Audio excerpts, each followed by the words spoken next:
first of all, these are the things that you will need: a container, a pair of tongs, and also some rodents. Fill up your container with hot water, but make sure it's not at boiling point because we don't want to accidentally cook the rat. Leave your rats to thaw by themselves in the container for a few minutes up to a whole hour. To check if you're done, you can simply use a pair of tongs or even your hands to just squish the middle part of the rat. And if they're soft enough and there are no hard lumps anywhere, then they should be good to go. The next step is simply to take the snakes out of their own enclosures. So here is our albino clown ball python. She's right outside inside her wood.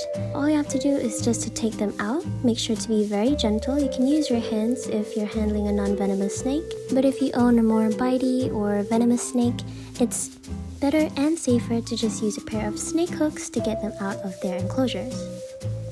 Now let's take out our next snake.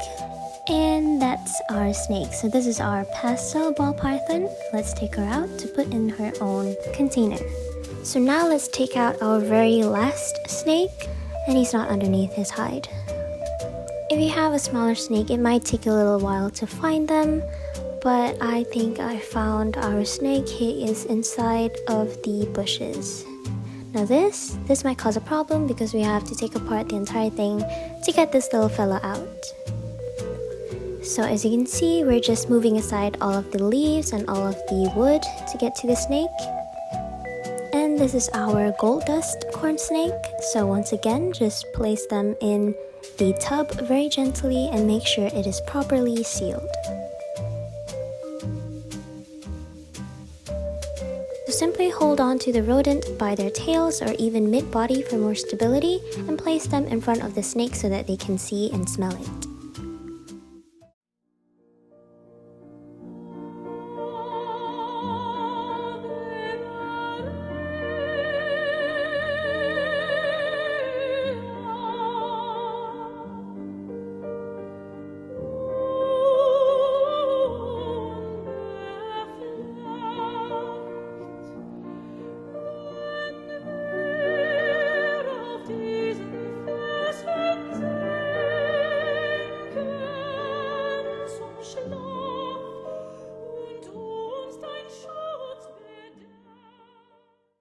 If you fed your snakes outside of their enclosures, you might want to wait a little bit before you put them back inside of their own enclosures. Normally, they're very active after they just swallowed a meal because they think they might get another one. They are very opportunistic feeders. So just leave them for a little bit, let them calm down, and once they are calm, you can start moving them back into their cages. If you want to feed them live food, you can always do so.